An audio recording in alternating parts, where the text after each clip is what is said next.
Hello and welcome to our pond fishing tip edition of Ask an Angler. Our 2 hour course today, we're going to cover all things pond fishing. So in Oklahoma, that's probably going to mean your largemouth bass, different species of sunfish. Most common are going to be your bluegill, reddy, or green sunfish, and then their hybrid crosses. Then your channel catfish, and in some cases, you're going to have either some black, white, or maybe a mixture of both types of crappie. So everything in this course is geared towards really catching those four species out of your pond. So we're going to go through all the different baits and lures, setups that you can use, what to look for, whether you're fishing your own farm pond, family pond, pond in your neighborhood, maybe a close to home fishery or a city pond that you have access to, something like that.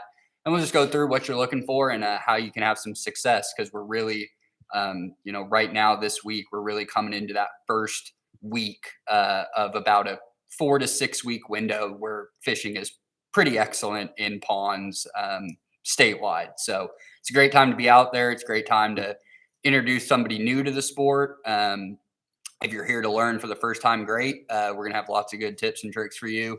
Or if you've been fishing your entire life, you might find something in this that you'd never thought of before. But this is definitely the time. If you got your own spot or something in your neighborhood, definitely this is the time to get out with some people who have expressed interest, family member, friend, coworker, to get them out. This is really that fun 4 week window where it seems like you're shooting fish in the barrel most places you go. So with that, we're going to jump right into this. Feel free to ask questions at any point. These courses are meant to be conversational. So if I'm moving too fast, if I brought something up and you want to know more about it, just type it in the chat bar and we'll address it as we go along. And then if we have time at the end, we'll just open it up for open discussion questions. So I'm going to start with what you would use for if you wanted to live bait fish. So most of these courses are tailored towards using artificial baits, whether it be soft plastics or hard baits, topwater, things like that. But live bait catches usually more fish than artificials in most cases. So we'll go through that. Two different options really that you got. If you're going to use live bait, your primary bait is either going to be, getting a couple worms either from your backyard or going to a Walmart bait store, getting a cup of red worms or a cup of night crawlers. That's going to be good, wherever you go year round. But this time of year, especially, you can get into lots of different species with that. Typically, if you're using a little piece of a worm on a small hook, you're mostly going to be catching sunfish. But this time of year, you can hit a big bass that's coming up pre-spawn. Everything is really close to shore at this time of year. So never really know what you're going to catch. So a worm and a bobber really opens up, especially if you're new to the sport, or you're taking a kid or you're taking somebody who's new and you just want to get them in on quick action. This is kind of the time of the year that you chuck a bobber out with a small hook, piece of split shot, and a chunk of night crawler or red worm on it. It's probably going to go underwater pretty quickly, if not instantaneously. We're just kind of in that window. So your other option is you can fish with either bait fish that you catch. That's kind of what I do. I'll use live bluegill. It's always good when you go to a pond, especially if you're not familiar with it or you've never been there before. Start out trying to catch bait. So really, really small hooks, a piece of worm, maybe I like using crappie nibbles. They come in like a little tube that's about this big. It looks like power bait, and they're just little nuggets. You don't get your hands as dirty. You don't need to refrigerate them. You just store them in your bag in your truck, on a shelf at home, out in the garage. They're great. You pull them out. You don't get your hands all dirty. And you can just swap them out and put them on a hook. Those are great at this time of year. So that's usually what I'll do. If I go to a new pond, I'll start off with something like a Aberdeen type hook. Long shank hook is probably best if you're new to fishing. Something like this, little size 6, size 8 Aberdeen hook. It's just a plain shank hook. You get this nice long shank above the hook point, and basically what that is when a sunfish eats it. Sunfish mouths are pretty small, unless you get into like a green sunfish or a green sunfish hybrid where it gets a little bit bigger. For the most part, it's going to be pretty small. So when they get the hook point anywhere inside their mouth, having that little extra shank on the end just gives you something to either grab onto with your fingers to get the hook out or attach your pliers to. But you can use octopus hooks. That's kind of what I use for my bait hooks. Something that looks something more like this, where it's a shorter shank hook. Um, but if you're trying to catch bluegill, especially if you're trying to, whether you're just trying to catch them or you're trying to catch them for bait, the smaller the hook that you feel comfortable using, the better. So this is more like a trout hook. This is going to be more of a size 12, size 10 hook in there. And those are good, but it's just whatever your comfort level is with removing the hook. Because the smaller the hook gets, the easier it is for them to swallow it. So if you're just starting off and you just want to hook them and get a nice long shank Aberdeen hook like that, pretty simple. If you're pond fishing, 6-pound test is great. That's pretty much going to cover anything that you're going to catch. Monofilament or fluorocarbon. 8, you can go up to 10 pounds. You probably don't want to use much more than 12 pounds, especially if the pond you're fishing has clear water. That heavier size line becomes more visible to the fish, and it's just overkill. You get snagged on something in the pond, lily pads, log, anything like that. It's just harder to pop your knot on your hook. Then you end up cutting line. You get lots of line in the water. You end up snagging your own line or somebody else's line. So 6-pound to 8-pound test is usually perfect for pond fishing. And then it's just as your comfort level. You could use a light action rod all the way up to a heavy action rod.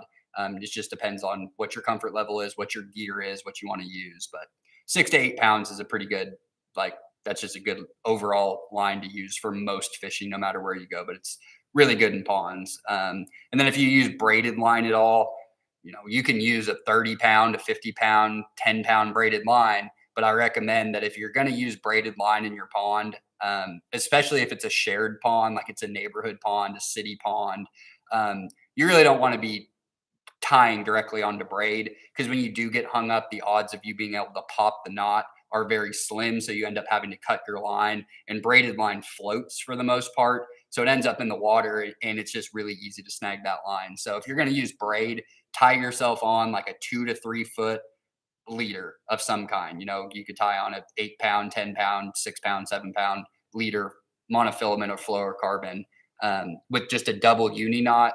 If you go to our website, wildlifedepartment.com, go to our fishing resources page, and the Learn to Fish videos, there's an entire video section of different types of knots. I'd recommend learning how to tie a double uni knot.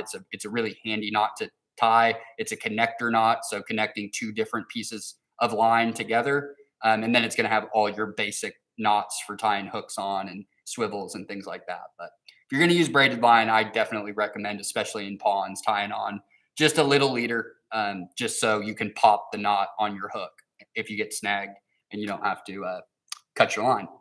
So if we were using bait, what we would do is we would take our small hook, and you're just going to tie this directly onto your main line. So whatever the main line that you have coming off of your last eye guide, you bring it right down, tie, whatever your fishing knot is, whether it's a clinch knot, improved clinch knot, trilene knot, Palomar knot, whatever you are comfortable tying. And again, if you're new to fishing, check out our website, go to our fishing resources page, and go to the knot tying section. It's going to tell you all the different knots to tie. We have them broken down by what are the beginner knots, intermediate knots, advanced knots. But usually just a Palomar knot or an improved clinch knot is all you're ever going to need for fishing for the most part.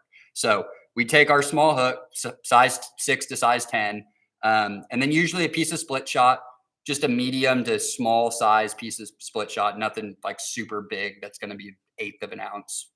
You're looking for just really small, 16th ounce and smaller type split shot. And what you would do is on your main line, when you get your hook tied, you're just going to crimp. You're going to have a piece of split shot, so they have the little wings on the back of them. And those little wings on the back are just how you open it up. So you can take pliers. Sometimes they're already closed and they're a little hard to get open with your hands. So you just take your pliers, clip those wings, and it'll open up the mouth. So it's going to look like a little Pac-Man. And you're just going to string your line through that opening and put it flush with the back of it. And then you could just close it with your fingers. That's not going to lock it onto the line. So you usually want to have a pair of pliers. And then you're just going to get on and just crimp it down just as hard as you can go. And that's going to hold you steady. And you can put that anywhere, 4 to 8 inches up your line. And all that's doing is just getting the bait to fall down, because what we're going to use is some type of bobber float. I like stick bobbers. They provide less resistance on the water. So when you're catching like smaller size fish, especially when I'm trying to catch them to use as bait, if you use a big round bobber, it's a lot of resistance on the top of the water. So when the fish come up and they try to get this, that's why I really like crappie nibbles. Crappie nibble is going to be about the size of this split shot, and you just put it on the hook. You just thread it right on the hook. So it's just sitting there just like that.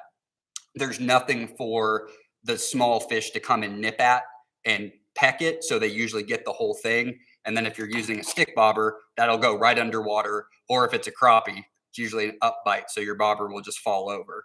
And then you set the hook. But if you use, like, this is a very small round bobber, but if you use kind of the average size ones, they're going to be, probably double, if not triple the size of this. It's just too much resistance on the water. So the fish are pecking at it, and your hookup rate is just not as successful. So if you can use stick bobbers, or at worst, a really small circular bobber, you're going to hook up with fish more often, especially the smaller ones. Big fish are probably just going to grab it and go, and it doesn't really matter what type of bobber you have on. But if you're going to put your worm on here, you really don't, you want to thread the worm up. So some people, you can put the worm on and try to thread it onto the shank. What I'll typically do is I'll just take one end of the worm, get it started, move that up, wrap it around, and then put it back on the pin, or on the hook point, and then I'll just pinch off the excess, because I don't want a lot of excess worm. Maybe just about that much. If you leave too much worm hanging off of it, you're going to get bit all day long, but they're going to be able to steal that worm off of the hook point before they actually get up and over the hook point to take it. So pretty basic. I mean, you can do this at any lake, any pond, any creek or river. If you're just getting started into the sport, or you have kids or new people that you're taking with them, just small hooks, piece of split shot, and a bobber, and either a red worm or a night crawler. You're going to get the most value out of that. You're going to catch the most fish, and it's just really easy. You can I'd also recommend getting a little tube of crappie nibbles. Lots of different brands sell them. I like the Power Bait version. It's like a chrome glow. It's a chartreuse little nugget. They glow in the water. Those have always worked well for me. But lots of different brands sell them, but any bait that you can use. Now, if you wanted to like go and maybe buy minnows, or maybe it's your pond and you have a minnow trap, or you throw a throw net, you might elect for using maybe a bigger kind of a bait holding hook, something like this, like a size 2, size 4, size 6, bigger bait holding hook. And with these, you can do the same thing. You really probably don't need to get fancy. When you're in a pond, you can probably just throw the hook out there with the minnow on it, no weight, and then a bobber above it will work just fine. You can also take a barrel swivel, something that looks like that, 2 eye guides on both sides, and you put yourself a leader line. So you'd cut off line off of your main line, about a foot of it. You tie on your hook, and then you tie it to one end of the barrel swivel. So it'd be hanging like this. And then on your main line, when you go to attach it to your swivel to tie it on, you can take a very small, like a 1/4 ounce or an 1/8 ounce egg weight, and put that on the line. And then that's just going to do the same thing that like the split shot was doing for us. It's just going to drive the bait down so that your bobber stands straight up in the air. So it indicates bites easier. If you put no weight on it, sometimes fish can grab it. You've got a lot of slack. You don't notice the bite. But if you're using live bait, they typically don't let it go. It's not like using an artificial swim bait or jig head, where if they come and grab it, they realize it's fake, they let go. And if you have too much slack in your line, but live bait, they usually grab it pretty easily. So that's kind of your options for live bait fishing. Now you can catch like little sunfish out of the pond, and you can throw them out there live, 4 to 6 inches. Put some type of bait holding hook. So these were kind of our bigger sized hooks. Like I said, I like an octopus hook, just like a thick wire octopus hook, or an octopus type hook. So something like this. It's not very big, size 1, size 2. And what I'll do is when you catch a sunfish, right behind the dorsal fin as it goes back to the tail fin, I'll just take my hook and I'll just put it right behind the dorsal fin on the back. And that way, when a bass comes and grabs that, or if a catfish comes and grabs it, when I go to set the hook will pull free from the bluegill. So the bluegill is able to swim free and be perfectly fine. And then you're hooked into the fish. If you put it through, their mouth or something like that, if you nose hook them, or if you put it between like the bridge on their nose, sometimes they end up getting the bluegill in their mouth and you're hooked through the bluegill into the bass or catfish. And that'll usually result in the death of the bait. And a lot of times it'll result in you not getting a good hook set and they'll throw it. So if you put your hook through the back of your bait fish, and it could be a minnow if you go and buy minnows, or you've used, however you get it, it doesn't have to be a sunfish. But if you're using live bait, I recommend hooking them right behind the dorsal fin. So mid back, just enough to where you can get maybe not even a half an inch, a quarter of an inch between where your hook went through and the top of the back. That's plenty. You'll be able to rip the hook right through that, and then the fish will be fine. So just something like that. But you can also fish off the bottom. You could put a few pieces of split shot on, or you could put, an egg weight or a casting weight above a swivel or above a piece of split shot. Take your bait, cast it out in the middle of your pond. I'll just catch my bait at the ponds that I'll fish at. So whether that's like golden shiners, some type of sunfish, if I want to use live bait, or if I want to cut the bait in half and use like the tail for cut bait, if I'm trying to catfish, and you'll catch bass doing that as well. Catch a lot of turtles if you have lots of turtles in the pond you're fishing as well. And you can just throw it out there off the bottom, let it sink, and that's a great way to see what type of catfish you got, especially if you're fishing in the later evening into kind of after dark. That's a really good method to go. It's just catch yourself some little bait fish, cut them in half, put them on a hook, toss them out right into the middle.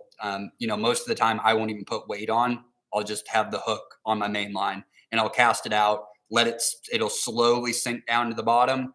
And then I'll just reel up the slack to where I can feel the bottom. You're not going to get a nice like taut to your rod tip if you don't have weight on. And then I'll just set my rod down on the ground and wait for something to grab it. And then your rod will, shoot towards the water. You can put it in a cooler, lawn chair, rod holder, whatever you want to do. But live bait fishing on ponds at this time of year, you can catch any number of species. So whether you're using worms, minnows from the bait store, or that you caught yourself, or just catching little bluegill or shiners, whatever your bait species is. But when I go to new ponds that I've never fished before, that's the first thing I do is I try to catch bait. So little hooks, crappie nibble, piece of worm. I want to know what my prey species is in there. And that's going to kind of determine how I fish for crappie, or how I fish for bass, or how most of the time channel catch, it's not as important. But for the bass and the crappie, if there's a particular type of bait fish that's in there, like a golden shiner, well, then I know that using a gold type of swim bait, or trying to match that color a little bit, I know what the prey species is. But in most cases, sticking with colors that match sunfish, bluegill color, that's always going to be your bread and butter at any pond, because normally sunfish are going to be the primary bait fish that are in the pond. So that covers our kind of the live bait. And like I said, if you got any questions about any of this, please put them in the chat bar and we'll address them as they go.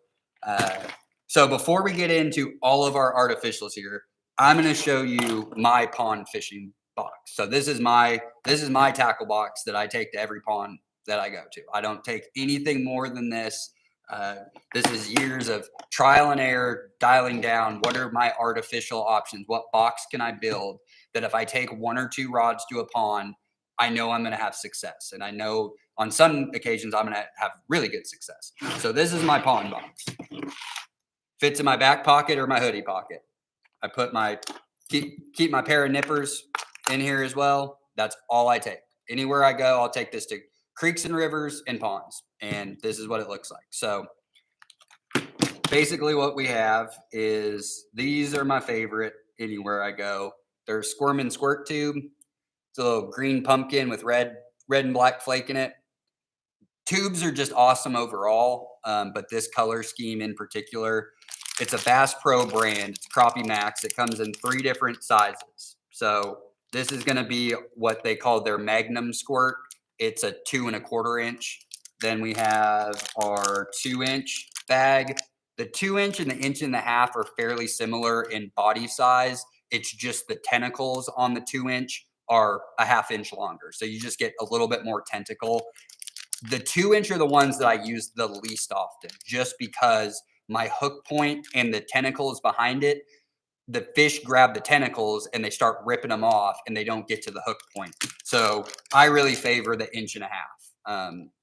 And we have some here show the difference between some of the sizes that are rigged up. So we have our 1.5 inch, our 2-inch, and then I don't know if I have any hooked up, but so here's the 1.5 inch right here, and here's the 2-inch, and we hold them up. You can see that the body sizes are almost identical, but you can see that the tentacles on this one, so where my hook point is on this is about a 1/2 inch away from on my 1.5 inch. My hook point is almost at the back of my tentacles. That's what you want, because the only downfall to these tubes is that I internally rig them with what is called a squirt head. So Bass Pro also makes the jig head for them. I like these because you have the lead down the hook shank. So these are hollow bodied. So you rig them internally. So you take it and you just go right into the open cavity, and then you just work that jig all the way up into it until you can feel that you're at the top, and then you just pull the plastic and you'll pop that eyelid right through. But if you lose the tentacles or they chew this in half, a lot of times you'll get broke up here on the top and it'll be hanging over. And you can work it back and work it back. But after usually 10 to 15 fish, it's time to change out. So with these, you have to cut them off. It's not like using a regular jig head where you just pop the soft plastic off and put on a new one.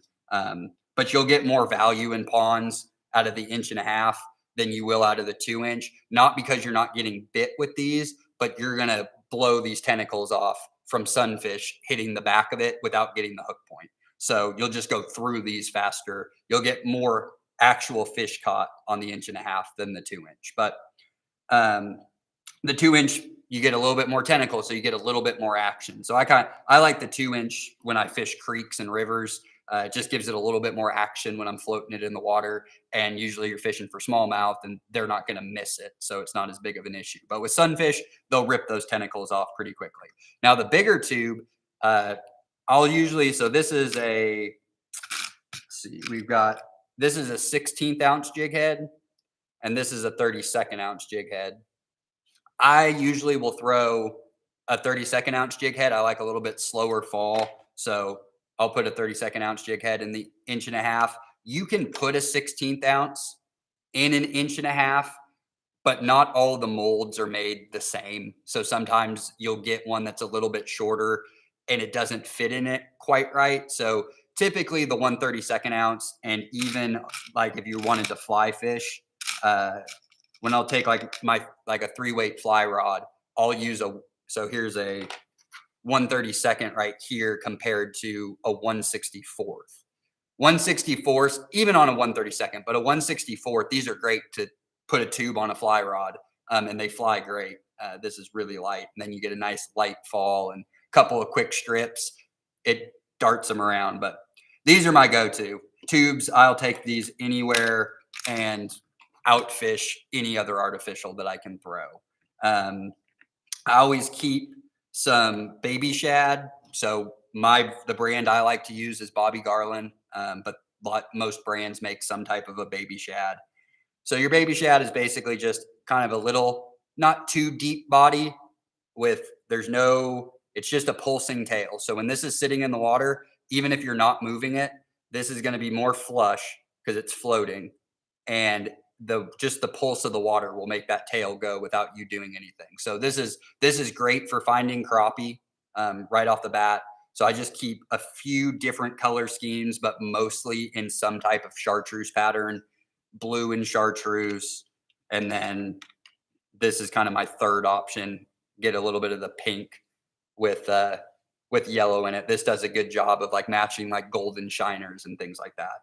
So always keep those with some just basic, very basic round jig heads, something like this. And then when you go to rig these, you're going to have a flat side and you're going to have the curved side. The flat side is where you want your hook point coming off of. So when you go to rig these, here's a 1/32 ounce jig head, just a little basic little ball jig head. We go right through the nose, dead smack in the middle. And then we just work that up the hook shank and you pull it out mid back and then pull it over the little collar that holds the bait on there. And you come out the flat side and you can throw that out just like that and just a slow retrieve in with maybe an occasional pop, or you can put them underneath the bobber and just bobber jig. So you just cast it out and this will sit, you put it, depending on how deep the pond is, a foot, maybe 2 feet underneath the fixed bobber, not a slip float. And you can let it just sit there. Like right now, you're going to have crappie spawning. You're probably going to have some crappie that are going into the post spawn. So if you have a pond that has crappie in it, they're probably very active as we speak. It doesn't take much, but a bobber works great with these if you have a lot of weeds on the bottom. Because with crappie, they're kind of lazy biters. They're not going to go tearing after something. So you're really trying to reel as slow as possible. But if you have some type of grass mat or algae or something on the bottom, it can be a pain because you're trying to reel slow enough. And even with the 32nd ounce jig head, once you get in 2 feet of water or less, odds are if you haven't been bit, you end up in those weeds and then you're just pulling offline. So you can use a bobber to make sure that you're staying in the strike zone the entire way in. And you just throw it out, let it sit there. Give it 5-10 seconds, and then you can either pop the rod tip to make it move and then pick up your slack, or you can just crank the reel handle twice and it'll throw the bobber. And what that'll do is your bobber will kind of jig underwater and pop up, and all your bait's doing is just following it. So it kind of dips down, rises up, and then falls, and then it pulses. And if you get a sunfish to come hit it, your bobber is going to go under. Most of the time, a crappie bite is going to look like this. You're just going to see your bobber fall over. 7, 8 times out of 10, maybe even 9 times out of 10, your bobber's falling over because they upbite. They're just lazy biters. The eyes are on the top of their head, so they're coming up below. They grab the bait, and then they'll stay there. Whereas sunfish, bass, they come and grab a bait, turn, and go back to cover. And that's when you get the quintessential bobber shooting under the water. Crappie typically don't do that.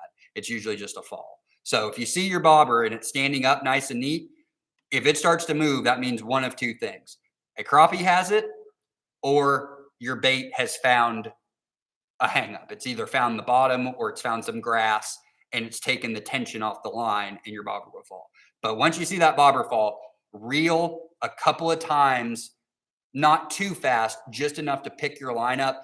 And then once you get to where you can start to move your bobber, then you go and set the hook. And that's usually pretty effective for catching crappie, especially this time of year. But I'll straight cast and retrieve them and just pop them along. So just kind of swimming along, and every now and then I'll just give the rod tip a little pop and it'll jump or dart.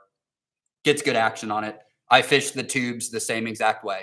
So most of the time I cast and retrieve the tubes because these find bass more often than these do. I will catch bass on here, but it's much rarer to catch them on this than it is to catch them on this. So typically I'm cast and retrieve with these, but you can also do the same thing. Put it a foot or 2 underneath your bobber, let it sit there. It's going to sit like this. The tentacles are going to be pulsing in the water while it's still. Give it 5-10 seconds, give it a jig, give it 5-10 seconds. And every now and then they'll hit it when you're giving it the jig. So if you feel tension when you're going to either reel or jig the rod tip and you feel something, go ahead and set the hook, because it's always better to set the hook on something that may be a fish as opposed to not setting the hook. Every now and then you find the backside of a log, but the great thing about this little box right here, this is all pretty inexpensive, soft plastics, cheap jig heads. So you're not losing a bunch of equipment. So I like these. They come in 15 packs, come in something like this. A lot of times I will just buy the pack and then the jig head pack. And then I will pre-rig them I'll take them all out of the bag, take all the jig heads out, rig them all, and then I'll put them back into the bag, and I'll put my nippers just in with that, and then I'll just put it in my pocket, and that's all I'll take to a pond. If I don't have this box with me. This box just gives me a couple more options for bass fishing if I want to do that. But like I said, most of the time you're going to find bass on these. You'll find big bass on the 1.5 inch. I've caught plenty of 4, 5, 6 pound bass on an 1.5 inch, 1/32 ounce jig head in ponds. The big thing with pond fishing, there's not a lot of disturbances in pond fishing. You go out to the reservoir, there's boat traffic, there's recreation, there's swimming, there's constant chaos usually on a reservoir. Those fish are a little bit more used to, there being a lot of disruption. So using baits like spinner baits, big bass spinner baits, things that have, hard baits that have rattles in them, anything like that, because you're trying to draw attention in a big body of water to get a reaction from a fish to get it to come over and take a look. In a pond, it's the exact opposite. You really want to cause as little disturbance when you're fishing as possible because the fish are easy to spook. The most disruption that they typically get is, waterfowl landing and taking off of the water, turtles falling into the water. Other than that, there's very little surface disturbance.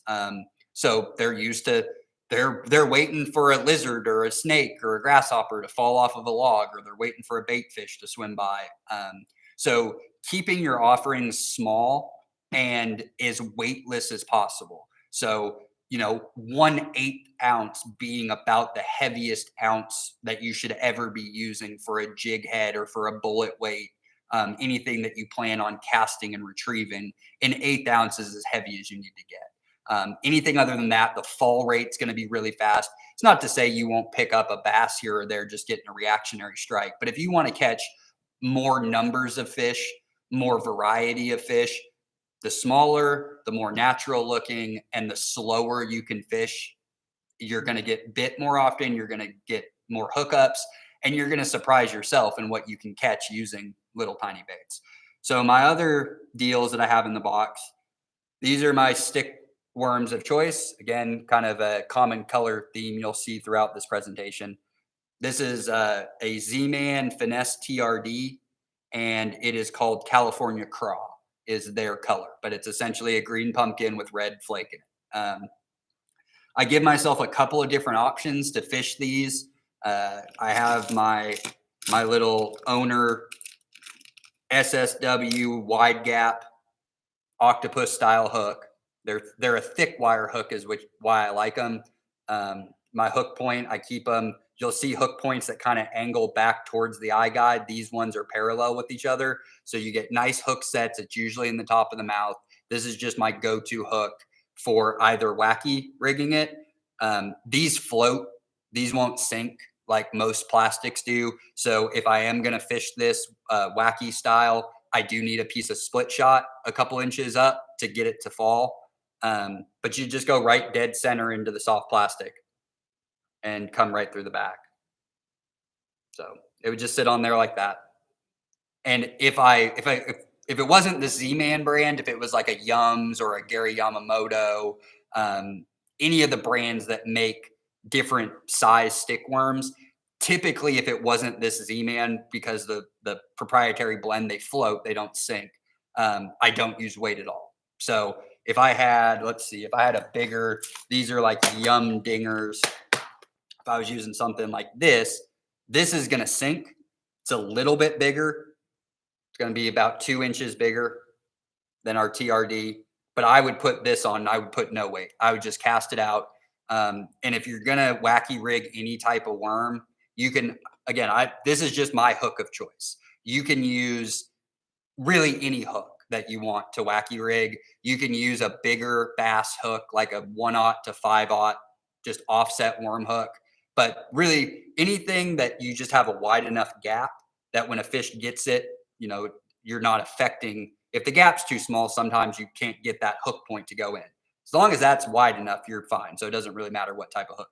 This is just my preference. But anything other than these finesse TRDs, and I'm not using any weight. And I'll cast it out around cover, flip it over by logs, lily pads, anywhere where bass are usually hiding in the gnarliest, thickest cover that they can find on a pond. I'll flip it up near it, let it fall, maybe give it 1 or 2 pops up, and then I'll reel it in. There's really no point in working it all the way back to you, because more than likely you're just not going to find fish coming back to you. So a couple of pops, you can cover a lot of water. I'll use the same hook to drop shot. So with the drop shot, I just have either my little tungsten weight, or if I'm fishing around lots and lots of heavy cover and structure, the tungsten weights are expensive. Little cheap lead ball ones are not. So just depending on where I'm fishing, same size, 16th ounce to maybe an 1/8 ounce. But I'll use the cheap lead ones if I think that there's a chance I might get hung up. I'll use these ones in more open water if I'm covering like a basin out by the dam where there's just not a lot of things to get hung up on, just because these are more expensive. But for drop shotting, if you're not familiar with it, it's just a way to basically anchor a bait within a foot or two of the bottom and allow it to stay in that strike zone without you really having to do anything, because you just dead stick, let it sit there, and then maybe you pop up the rod tip and just jump it and then pick up your slack, let it sit for a minute, jump it, pick up your slack, let it sit for a minute. The biggest thing with drop shots is just how you tie your hook on. So you would just take the main line that would come off, and all you're doing is tying a Palomar knot. So make sure you give yourself plenty of tag end. You can always cut that. You just can't get it back if you don't give yourself enough line. So usually with the Palomar knot, you can just double the line over just like that. The eye holes are usually big enough that you can get it through, especially if you're bass fishing. The eye holes are probably going to be plenty big enough to get the double through. So it's just going to go through the eyelid like that. So it's sitting on our doubled over line, and all it is just a basic overhand knot. So we just do that. We've created a new circle, and that piece right there, this is our loop. All you're going to do is you're going to put the hook right through that loop, and then pull that up over, wet your line, cinch it down. So now we have our tag end left. And what we're going to do with the tag end, this is the most important part of the drop shot. You're going to take that tag end, and we are going to run it back through. We're going to run it back through the top of the eye. So the hook point side of the eye, we want to go through on the hook point side, and you're just going to throw that right through it, and then pull all of the excess line all the way through. And what this does is it allows for the hook now to stand up on the line. And then usually in a pond, because you're bank fishing, so you're a little angled back, you're not directly, so it's going to be angled down. So if you give yourself 12 inches, give yourself 12 inches of tag end, and we put our drop shot weight on. Drop shot weights are going to have an eyelid that looks like that. These are not meant to have a fishing knot or any knot tied to them. It's just a cinch. So all you do is we'll take our tag end through the eye hole, and then depending on how much line you want, this is usually plenty. About a foot is, because that's going to leave it about 8 inches off the bottom, which is going to be right in the strike zone. Unless for some reason you wanted to try to drop shot, if you had maybe a foot of bottom cover like grass, and at that point drop shot's probably not the ideal setup to catch those fish, because then you're just dragging your weight through all of that stuff, and it gets kind of cumbersome, and you're constantly having to take off. But basically when you're on this, all you do is you just hold like that, hold both pieces of line, just pull. So now we're on there. Usually what I'll do is I'll just tie a basic square knot above that. It's not doing anything. It's not securing it. It just gives me something so my line, for whatever reason, doesn't come back out.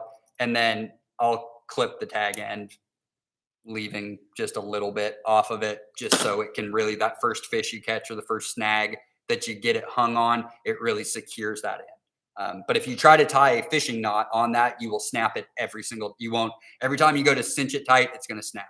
So that's what your drop shot looks like. And what I do for my drop shot, same deal. I just use the little finesse TRDs. They have two different ends. They have an end back here that's kind of a very smooth rib, kind of like a grub. And then this side, we have kind of some pulsating bumps on it. That's the side that I go through to put it on. So with these, you don't want to go all the way through the top. We're going through the bottom part. So on any type of dual colored bait of any kind, but especially, your worms, your stick worms, the dark color, the darker of the two colors, typically a black or a brown or something, that's going to be the top side of the bait. The lighter color is the bottom side of the bait. So our lighter green is down here. So all I do is I go about maybe a half an inch back, and you're just bringing the hook point straight through the nose of that bait. You don't want to go up and in, or it'll sit funny. So then it just sits like this. And there's your drop shot. Got about a foot off the bottom. This is going to sit. And every time you bounce it, it's going to sit on the bottom. So you're going to be tight to your rod tip, and you'll just let it sit like this because this floats. So all this is doing is just pulsating in the water. It's just going to give it the lightest pulse, and it's going to look like an unsuspecting bait fish, an unsuspecting lizard, an unsuspecting frog. And then you don't need to work it. You're not pop, pop, pop, pop, pop. It's just get it tight to the rod tip, hop it once, let it sit for a second, pick up your slack, wait. The bite is going to be, your line is just going to start moving away from you. So you're not going to get a thump, thump, thump. If you feel that, that's a sunfish trying to get it in its mouth. And if you have big enough sunfish, you can catch them like this. You can catch crappie like this, especially some of the bigger ones when you get, a big sunfish, 8 to 12 inches, a crappie, 11 to 14 inches. They can get a hold of this, but it's just going to look like that in the water, and you just pop that along. So it's becoming more popular in professional bass fishing, mainly for smallmouth up north, just because you can get down in that strike zone and you can hold the strike zone and you can leave your bait and basically, let the fish come to you as opposed to getting a reactionary bite. You're giving it more of a natural presentation of a fish that's sitting there and pulsating. You're allowing the bass to make the decision. Sometimes they'll hit it on the fall, but really what you're going to get is you're going to see the line on your rod tip start to either get tight or start moving in a different direction. And when you get that, reel up slowly. And the second that you feel the tension, then you hammer the hook. Don't try to hammer the hook with slack in your line, or you're going to pull it out of the fish's mouth. Make sure you've reeled up to where you feel the fish. These things, they're not going to let go of it. Once they get it in their mouth, they're going to be trying to suck it back to their gullet because these things are impregnated with salt and other oils. So it tricks the fish for a while to make it think that it's something that's edible.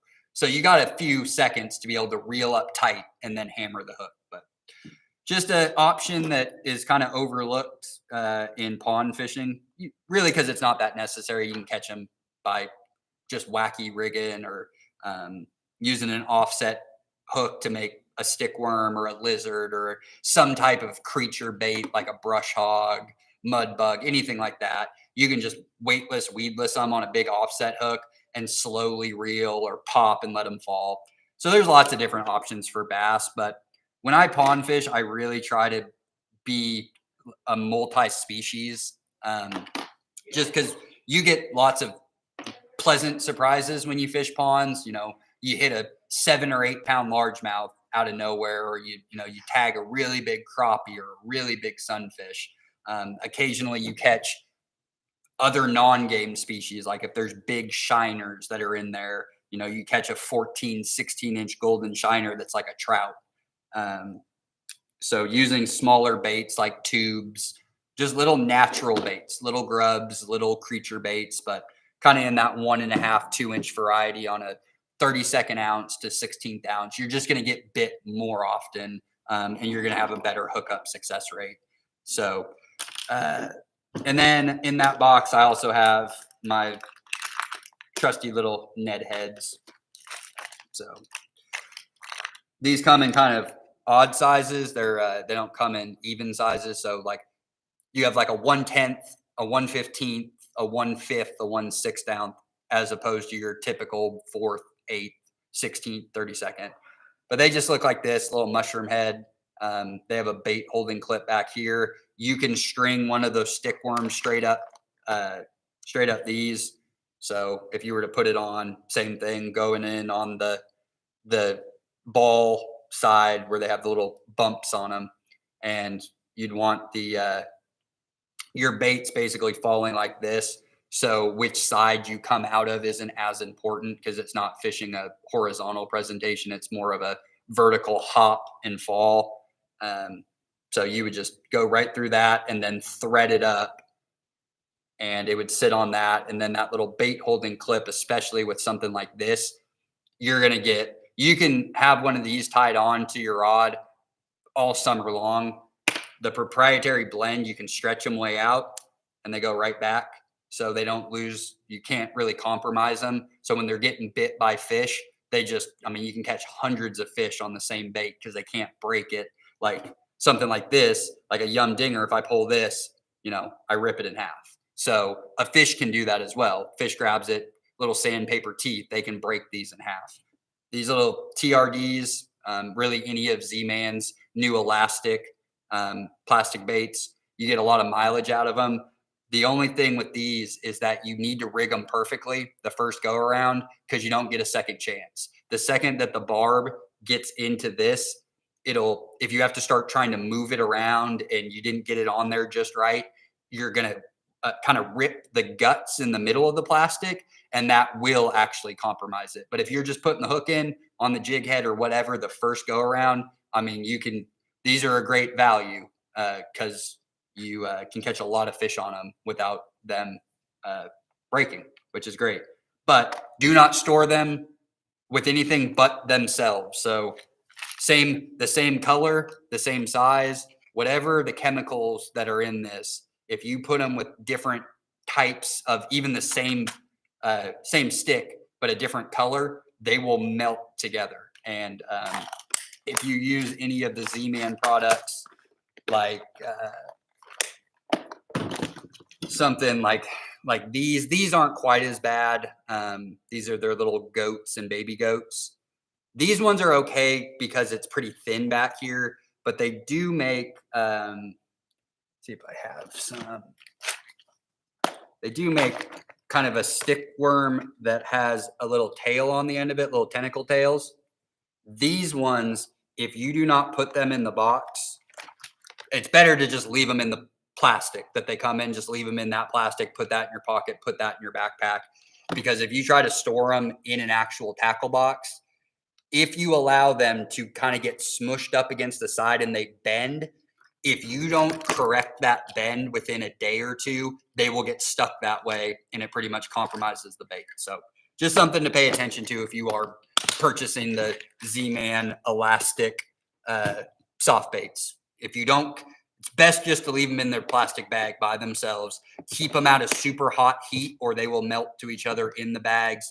And it's cool in the winter if you leave them in your garage when it gets cold, they actually freeze. Like you can hold on to them and it feels like it's frozen, like a frozen piece of like a popsicle. And then they'll thaw out. They can freeze and they'll be all right. But if you get them too hot in your truck or in your garage, they will melt together. And never fun to lose baits that way. But that was my pond box. That's what I take everywhere. So I show it again. This is it. I'm pond fishing. I don't take really anything else unless I just have a wild hair to do something different or maybe just be targeting bass and trying a few different things. But we're going to go through now all of the artificial baits that you're going to find success with in ponds.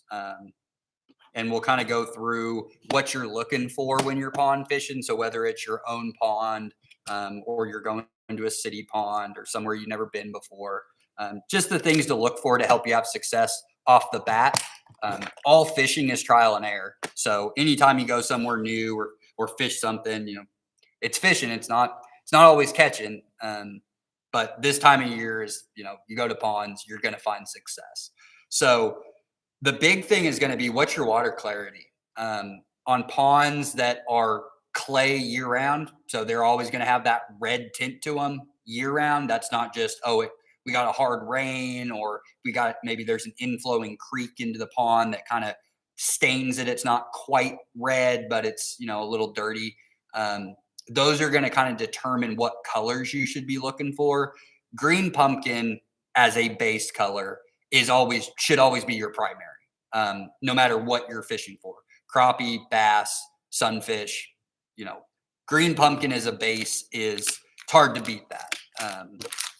Now, things that are close to that, like a watermelon, and some bait brands, depending on what it is, some companies' watermelon is closer to what I consider a green pumpkin than what their green pumpkin is. So sometimes for some brands, I'll buy watermelon because especially if it's year round. If it's year round, whites are going to be really effective because your fish, they lose that pigmentation. You can't get light penetration, and it can happen fairly quickly. If you have a farm pond that you get a big douse of rain, and it's usually stained, but it can get some sunlight down to the bottom and 4 or 5 feet of water. The second that goes away, it only takes a few days, and you'll catch bass and you'll notice they've lost a lot of color. Sometimes you'll catch them and they're almost stark white. They've lost all that green. It's just a defense mechanism. Fish are dark on the back, light on the bottom, because they're dark on the back to blend into the bottom for avian predators, and they're light on the bottom so that when they're up in the water column, they blend in with the sky for fish predators. So anytime you see fish, the dark color is going to be on the back, light color is going to be on the bottom. And what the light and dark colors are just going to depend on what the species is. So if your water is fairly clear year round, you're going to want to stick with baits that have more color in them, like a bluegill type color, your green pumpkins, your watermelons, your black and blue, things that are going to mimic your sunfish population. But tubes and like brush hogs, lizards, all of those are going to do a great job of mimicking a lot of different things that could be in the water. Twin tail grubs, your primary forage for your bass are going to be bluegill or sunfish in the pond. But at this time of year, we're going to start seeing terrestrials. We're going to have frogs. We're going to have snakes. We're going to have lizards. You're going to have lots of different fry species. So as the crappie spawn, using maybe a little black and white grub, like a kind of a, let's see if we have something. And, this would be a great time, maybe to try something that looks like this. Something that's going to kind of have the black speckle through, kind of a silver pearl type body. That's going to do a great job of mimicking crappie fry. So as bass come up and look to gorge and spawn, your crappie are going to be the species that spawn in your pond first. They go first. Then your bass go, then your sunfish will go. And then if there is any type of habitat for channel catfish to spawn, they'll be last to spawn. And then you're going to have your bait fish species, if you have them, like shad or shiners, any type of minnows. They're also going to be, spawning here around the same time that the sunfish do. Usually shad are kind of in between the bass and bluegill spawn. So early to mid-May, you might look to try some type of, this is a great time of year for swim bait. So whether it's, kind of a boot tail grub hybrid, little long, slender. If you have crappie in your pond, this will be a good color. Chartreuse is always going to be a tried and true color, especially if you have stained water. But boot tails are great. So whether you're buying swim baits to put on jig heads, these are just basic Johnson brand boot tail, super cheap, come in like I think they come in 3 packs, 3 or 5 packs, but you can get those. You can get, these are a little bit smaller. These are good for crappie at this time of year. A little bit expensive considering, you're only getting like a 2-pack or a 3-pack, but these are little VMC boot tails. It's just a smaller version. We can get a 1/16 and a 1/32. These are going to be more of a 1/8 ounce. I don't know if I don't know if Johnson sells a 1/16 ounce of those boot tails. I've only ever seen them in 1/4 ounce and 1/8 ounce, but something like this is going to catch. These are be good at this time of year. Something in the chartreuse color or a chartreuse and white, um, or like a black and chartreuse. These are going to just be good basic colors if you're looking to throw something out there that you can just straight retrieve. Nothing fancy. Swim baits are great, especially ones that have your boot tail, paddle tail, whatever you want to call it. Just something that's got a bumper tail on the end that's going to kick. These are great for just the most basic cast out, reel in, slow to medium, steady retrieve, and the bait does all the work for you. So those are good to look for right now is swim baits. As we get kind of past the bass spawn, and you're looking like, that's why I love the tubes, because the tubes mimic everything. So I can fish them in one way or another that is going to mimic whatever the primary prey species is for any three of my, your target pond species. With catfish, you will catch an occasional catfish on a swim bait, on a little stick worm, on a tube. You can catch them on pretty much anything if you put it in front of their face. But your catfish, for the most part, you're using some type of bait. Night crawlers are going to catch them, hot dogs, punch bait, catching a bluegill, cutting it in half, use the tail end so you get a little bit of that pulse down on the bottom. But that's really how you're going to target your catfish. All of the artificial stuff is our sunfish, crappie, and bass. So I'm just going to go through all of the boxes that I have. I kind of have them broken up into the different types of bait, or the different style of lure bait that they are. So I'll start with our swim baits. This was kind of some of the ones that I showed. We just have some VMC little boot tails over here, and then some Johnson boot tails over here. But this is pretty much kind of a crappie white bass box. But if you're going to use something like these, stick into a chartreuse, maybe a dark colored back with chartreuse, or some type of white mixed in with some black flake to mimic your crappie that you have. That's going to be a good starting point. You can also use, again, here's more of a kind of a white bass box, but sassy shad. So if you ever see on our fishing report or you read somewhere, you hear the term sassy shad. Sassy shad is actually a trademark brand for Mr. Twister. That's what they call their swim bait. Essentially what a sassy shad is a short, stocky paddle tail swim bait that's deep bodied. So we're almost as deep as we are long. It's just a short, stubby swim bait. This is a Mr. Twister. This is actually a sassy shad. This is a Bass Pro generic version. There's just a little bit of a difference in the tail, and then the plastic is a little bit different. But that's essentially what a sassy shad is. It's just a short body, deep bodied swim bait. It's going to be between 2 and 3 inches. That's the size that you're looking for. And you can rig these, a number of different ways, but the most generic, easy way to do it is just get yourself a 16th ounce, 1/8 ounce, just basic ball jig head. Again, always bring the hook point out through the flat side of the back where the boot tail is down. If you do it like this, that's not going to swim right, and you won't get that natural presentation that you get from using a soft plastic swim bait. Here's kind of my crappie box. Sometimes I'll take these to some of the ponds that I hit up a lot when this time of year when crappie season's really good. So just a bunch of different baby shad in here for the most part. Pretty basic colors, chartreuses, whites, blues, and then I have just a couple of flashy colors, because what happens is once your crappie spawn in your pond, you get bit a lot, but they're short striking it because the males are defending the fry. So they're not actively feeding, but you can still catch them. So when you start targeting crappie after they've spawned, that kind of 2 week, 3 week after they've spawned, using like a rooster tail or something where the hook point is at the back of the bait, because all they're doing is just short striking it. They're just trying to warn whatever it is, stay away from my fry. So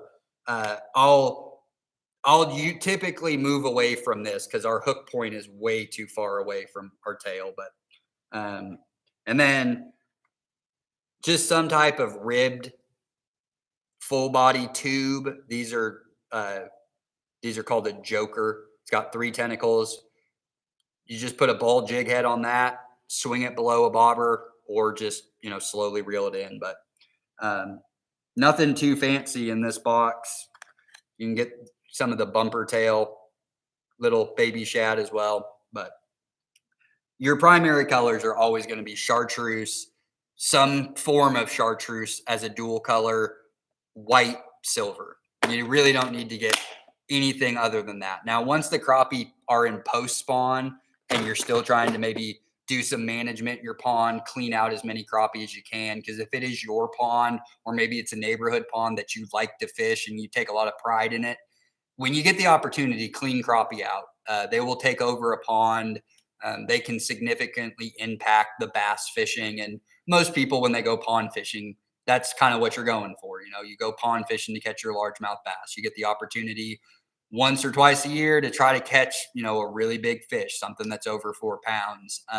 But if you let your crappie get out of control in a pond, they're going to start relying on bass fry as a forage. So you'll see a steady decline over the years in the number of bass that you have, as well as the overall size structure. So it's always good in any pond under 20 acres.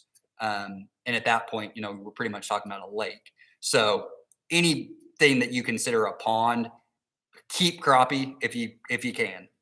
But in that post spawn, they will go after the brighter colors. So as we get kind of later into early May, next couple of weeks, I would assume most crappie are probably spawning as we speak.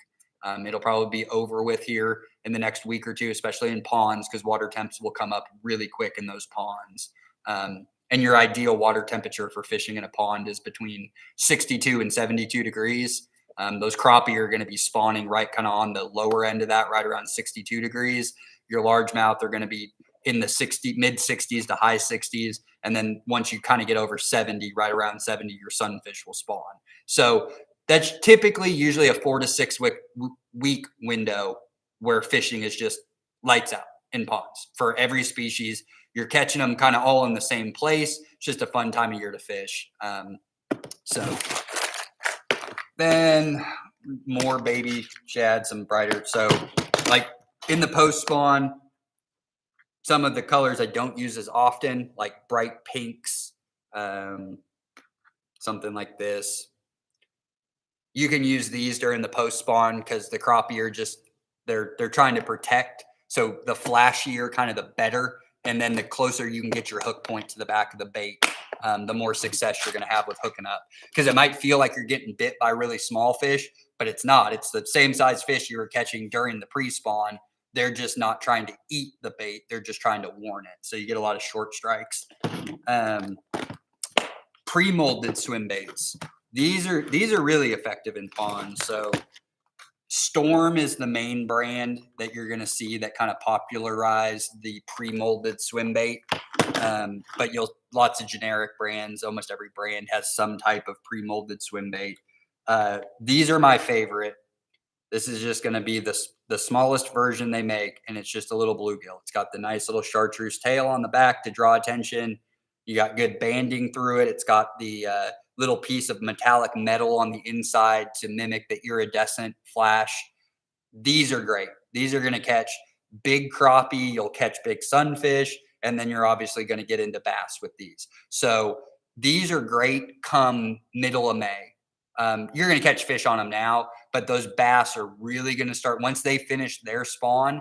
Some of the bigger fish are going to be looking to key in on bluegill beds. So at any point during the day here in the next probably about 3 weeks from now, 3 weeks to a month from now, you're really going to see the spawning beds of your sunfish. Typically, anywhere from 10 to 100 beds in the same area.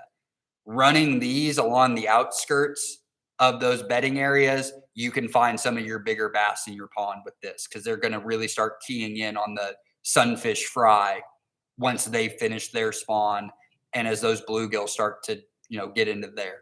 Now in the bass pre-spawn, which is probably right now, you probably already have some bass that are building beds, if not spawning, just because pond, depending on how deep and how clear your pond is, doesn't take too many days of the lows being in the 50s and daytime highs in the high 70s or 80s to bring your water temps up 5, 6, 7, 8 degrees and sustain them. So it's a pretty condensed window when you're pond fishing. But in the bass pre-spawn, using bigger pre-molded swim baits, so maybe like a 5-inch or a 3 to 5 inch, this is going to be like an inch and a half, 2-inch. This is going to be more of that kind of 3-inch size, which is more of like an 1/8 ounce. Something like this, where you kind of get a lot of everything. You got your spots, you got the iridescent, it could be a bluegill, but your bigger swim baits during the bass pre-spawn, they're looking to gorge on calories. So you can even throw those big pre-molded, they look like a live bluegill and they're about that big. You can catch some pretty big fish on those. You're not going to catch very many, but that's the time of year to use those big profiles. But then once we get through the bass spawn and their post spawn and your bluegill are spawning, then they start keying in on the smaller ones. They're not trying to swoop in and eat one of the big aggressive fish that are spawning, because those sunfish, they group up in big numbers, and those bass are just looking to pick off little unsuspecting, rip through, grab fry right off the bed, or look for maybe fry that have gotten a little bit older and are starting to venture a little bit farther away from the bed. So throwing these around bedding areas of bluegill are really good. And they'll catch crappie. You'll catch some really big crappie on those. But that'd be my recommendation for your pre-molded swim bait. Bluegill for sure. And then in the pre-spawn, something that's a little bit bigger, that's still kind of a combination. You could say this is a shad or a shiner, but you also get the iridescent in it. So you're going to get bluegill out of it as well. So the key thing with artificial baits is if you can mimic a lot of different things with the same bait, that's a really good bait. A swim bait's a swim bait. So with that, we can't mimic anything other than a fish. How many different fish can we mimic with the same bait? So one where you can get a lot of different kind of colors in it, where you get the iridescent flash, but you also have some spots on it. When those bass, if they decide they want to be picky and they're just keying in on something, it's always best to use baits that get multi-purpose. So multi-species, or just, multi-color of different fish. Then, just here's like a green pumpkin again with our red. Here's a bigger one. I like something like this when we get into the hotter months, like June, and then again in the fall. I will just weightless rig this. Let me get a offset hook here.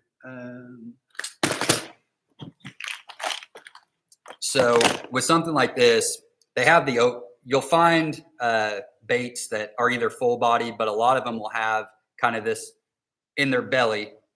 There'll be that open gap. What those are for hooks that have weighted shanks on them. So something that looks like this, where the weight is on the shank, as opposed to using either a jig head or a bullet weight if you wanted to weight the bait down. So with these, instead of trying to rig it like I'll show you for our Texas rig or for a weightless, weedless presentation, with these, you really just want to take your hook, your eyelid right here, and go up in, and then just push through the soft plastic until your eyelid comes out the nose of the bait. That way, if you try to bring it through, you're gonna destroy the nose of the bait trying to get that big part of the shank through. And then you just bring the hook point up through the back of the bait, and then it just sits in there.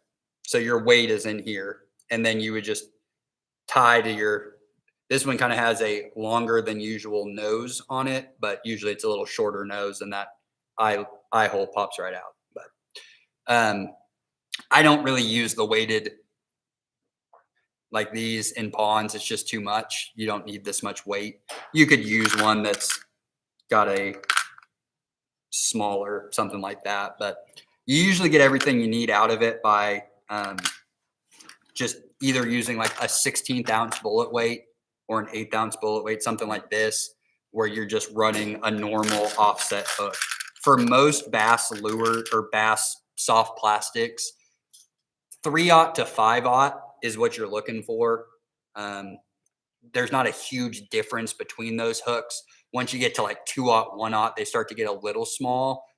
So you end up with the back end of the bait just way too far behind the hook point. So size 3/0 to 5/0 is just lots of brands make a hook that looks just like this. Um, and with these, all you're looking to do is you want to come out belly side. So you just put the hook right into the nose and then come out on the belly side, maybe a 1/2 inch down the plastic. Work it up the shank of the hook. And once you get up there, it turns. So you want the bait to turn so that the flat part of the bait, again, is on our hook point side. And then you're just going to bring the hook point through the back like that. And then you just pull the plastic up just a little bit and then let it fall backwards. And now we're weedless. So you could put a bullet weight on, and that's a Texas rig. So your bullet weight, you'd put that on your main line. Main line would come down through, you go through the pointy side first. This one is usually they're a little bit more exaggerated than this. This is kind of like a flat bullet weight. A lot of times they're more conal, almost to a point on the top. But go through the smaller side, out through the fatter side, and then you would tie on to your eye hole, which the eye hole, this is a great bait for it if you want to go without weight, because once you tie on to that eye guide, then it's concealed back in the bait. So with these, you can use, this one is, we just got a little flat tail. So again, you're just pitching around cover and structure. Are there laydowns? Are there logs, lily pads, grass mats, anything like that? And you just let it slowly fall. And again, you're just waiting for your line to shoot, because when they grab it, you don't have any weight. So you're not really tight to your bait, and you're just reeling up, and you just let something like this fall, and you can slowly retrieve it and just let it pulse. You can pop it like if you've ever seen like a dying fish in the water, that last couple of gasps of life, they kind of shoot up and then they flutter down, shoot up and they flutter down. So, but usually I don't use any weight. Like I said, at the beginning of the presentation, I'll use a piece of split shot for a wacky rig if it won't sink. But if I'm in a pond, I'm really not using weight. So I'll just throw something on like that. A really good one that I like in ponds are any type of jointed swim bait. These work really great. You get a lot of action out of these for a dying fish, rigging these weightless and weedless. So this one's a little bit different because we kind of have a flat bottom and a flat top, and we have gaps on either side. So the only way I know which side is up on this one, and you probably can't see it on the computer, but right here, they've kind of manufactured a face onto it. So I know which side's up and which side's down, but usually it's pretty obvious. The flat side, when you get like something like this, flat side on the back, curved side on the bottom. But if I'm going to use any type of what is considered, a soft plastic swim bait, something that's meant to mimic a fish, I really like just a jointed swim bait. Magic, when they first kind of came out with them, Magic Shad was the name of one of the brands. Now there's lots of different brands that make a jointed soft plastic, but I really like those. If I'm gonna throw something, it'll be a jointed soft plastic swim bait on a 3 to 5/0 just offset hook. So that brings us through our soft plastic swim baits. If I had my pick of what I would go to if I was going to use a swim bait, it's going to be a Storm pre-molded, either the bluegill or something that kind of gives me a bluegill shad shiner. The smallest version for that during the actual sunfish spawn for bass, and then the bigger versions kind of March, April, going into their spawn, maybe even late February if you get some warm days where you can go out and fish in a little bit shallower water. And then if I'm going to use something that I actually have to rig, it's going to be weightless and weedless on a 3/0, 4/0, or 5/0 hook that looks just like this. I like owner hooks. They're a thick wire, they really sharp point, but Gamakatsu, Eagle Claw, you're going to find these hooks for just about every brand of hook. And if I'm going to do that, I'm going to use a jointed 3 to 5 inch swim bait. And color doesn't really matter for that. I'll use white ones. I'll use green pumpkin, watermelon. With that, you're just mimicking a dying fish. So it's really about casting to an area where you think a bass may be sitting, allowing it to fall, giving it 1 or 2 pops, allowing it to flutter back down. And if you get nothing on that point, then you just quick strip it in and make lots of casts. So some questions pop up. You put any small weight with your swim bait? No, not if especially not the internally weighted ones. And if I'm pond fishing, I'm never using a small weight. But if you want to just straight retrieve, then yeah, putting on like maybe a 16th ounce bullet weight is probably going to be your best bet. You could put it on a jig head, but typically you don't have a long enough of a shank on the jig head. So what ends up happening is you have too much bait behind your hook point. And what we're looking for, ideally, especially with soft plastics, because you don't have treble hooks off the rear of the bait, you really want to try to get the back of your bait as close to your hook point as is reasonably possible. When you're bass fishing, it's not quite as important because they can inhale everything. But as I said earlier in the presentation, if I'm pond fishing, I want to be multi-species. So I'm using small baits, hook points towards the back, just trying to catch as many fish as possible every time that I go out. All right, let's do some of our kind of eclectic soft plastics. So this is more of like a river box if I was river bass fishing. This is all kind of twin tails and like some mud bug type baits. But this twin tail right here, kind of this color, it's usually labeled as like a root beer with like green flake, or every brand, it's kind of different, but usually you'll see root beer as the primary. This does a great job of mimicking your sunfish. These are great in rivers because they really do a good job of mimicking long ear, which is kind of a primary bait fish for smallmouth, largemouth, and spotted bass in rivers. But you could put a straight jig head on this, like an 1/8 ounce. When I use jig heads with baits like this, if it's not just a basic like baby shad or sassy shad or something like that, if I'm using kind of a bigger profile creature bait or twin tail or even a grub, I like more of an offset kind of. These were like a Bass Pro stinger hook where I get more of an offset hook in the back. I just feel like I get better hook sets when you use the basic, like a ball head jig like this. There's not as wide of a gap here. So a lot of times you just pull it out of the fish's mouth, or you don't get as good of a hook set. So if I am going to use something like this or like this, and I'm not using it on something else like a jig, like a skirted jig or a bladed jig where I'm using it as a trailer, if I'm using it as the primary bait, then I'm looking for a jig head that's more offset, something like this. But it's dealer's choice on that. But these, you could probably catch a few fish, especially bass. But when you start getting into this range, so this is going to be a 3-inch bait. The second you start getting over 3 inches on your bait, you are pretty much exclusively bass fishing at that point. And if you're going to be bass fishing in a pond, this is not going to be your first option. But if you have something like this laying around in a bag, tackle box at home, this is going to mimic your sunfish. It's just, this wouldn't be what I would primarily use. I would use this more in a river than I would in a pond. But it's an option. Now, a bigger size tube. So this is going to be like a 3.5-inch version. This, if you want to bass fish, again, this is the same exact tube that we showed earlier, but this is the tournament version. I think it's Bass Pro brand. It's like their tournament series, and you can buy them in that same color, that green pumpkin with the red flake, but you can get them in a 3 and a 4 inch.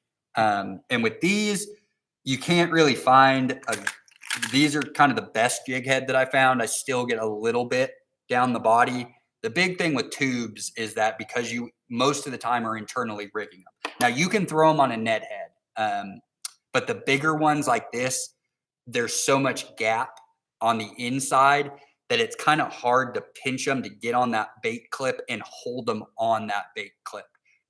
So with the Ned heads, usually once you start getting into the 2 1/4 inch and then the 3 inch, it's just easier to find something like this. And the more lead or whatever you can have down the hook shank, the better, because that just protects your bait.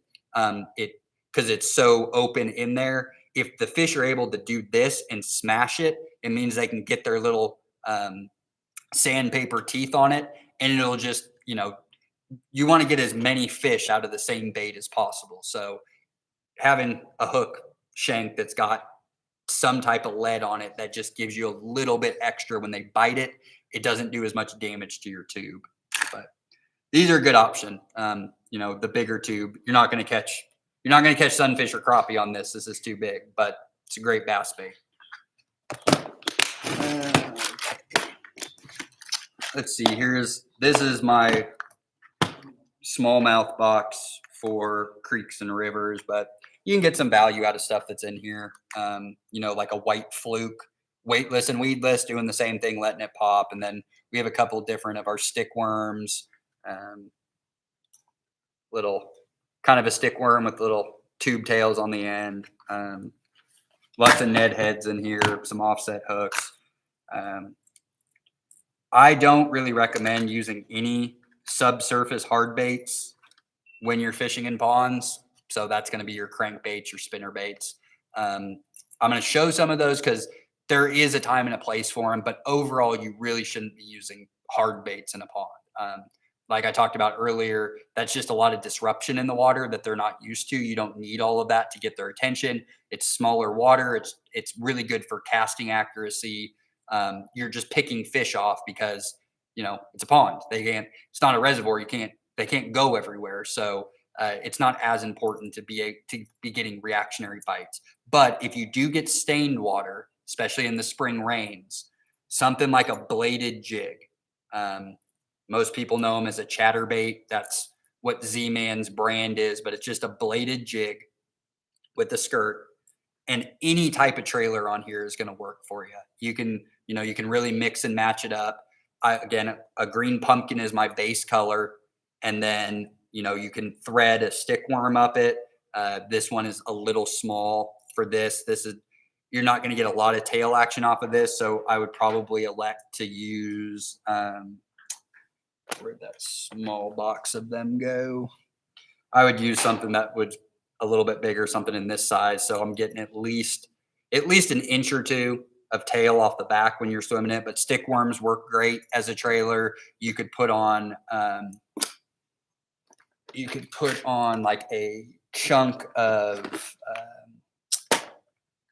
here we go, something like this. It's got like a boot tail on it. These are kind of a short, stocky, kind of a square facing plastic, and these are meant to be used as a trailer. They're not really meant to be fished by themselves. So just something like this. And again, just making sure that when you come through the back, hook points on the flat side of the bait, boot tails down. But something like this is going to be a really dynamite combo if the water gets stained, because if it's just a quick stain, we've got a little bit of flooding, a little bit of something, it's just going to offset the color for maybe a week or two. Going to a bladed jig, you're obviously eliminating all of the other fish, but you can find some really nice bass using something like this. And that's really the only time that I use subsurface hard baits outside of maybe rooster tails post spawn for crappie, just because I want the hook point near the back. But that's a good one. Little bladed jig head. And you can obviously use bass jigs as well. Here's a box of just bladed jigs. Pretty basic colors here. These reds are more for when I'm river fishing. You can match your cardinal shiners and things like that. But for our ponds, black and blue, green pumpkin. And if it's one of those ponds that it's like a cow pond that's got some bass in it, but it's red all year long, then you might elect to use maybe one of the chartreuse or the white ones, just because most of your forage species are going to be on the lighter side, just because they can't get that light penetration to get the pigment into their skin and scales. So here is a box of just regular different types of flipping and swim skirted jigs. Again, same very, very basic primary colors: black and blue, green pumpkin, a little bit of like brown and chartreuse with the green pumpkin, and then some grayish white.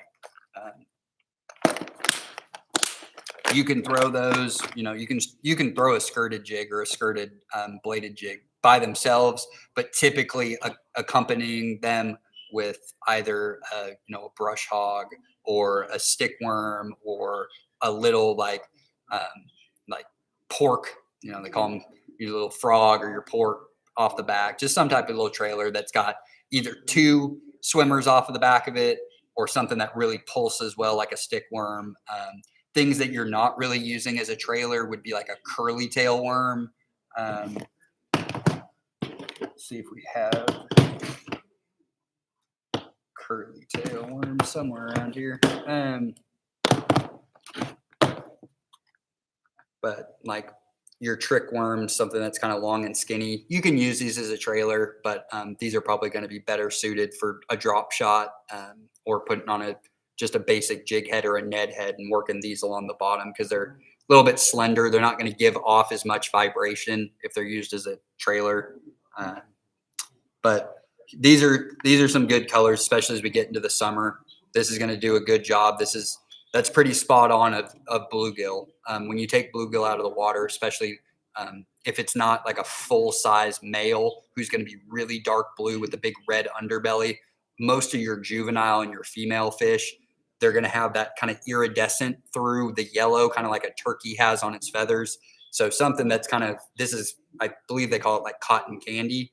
This is a pretty good color, or a June bug and cotton candy, especially as you get into later May, June, we start seeing more terrestrial baits and things like that. That's a really good, like non-primary color, like a green pumpkin or a watermelon or a black and blue. So if you want to get a little exotic with the color, a June bug or a cotton candy does a really good job of matching your bluegill. So if you're looking for just a different type of bait, whether it be a brush hog or something twin tail, trick worm, curly tail grub, lizard, something like that, that's a really good secondary option outside of like a green pumpkin base.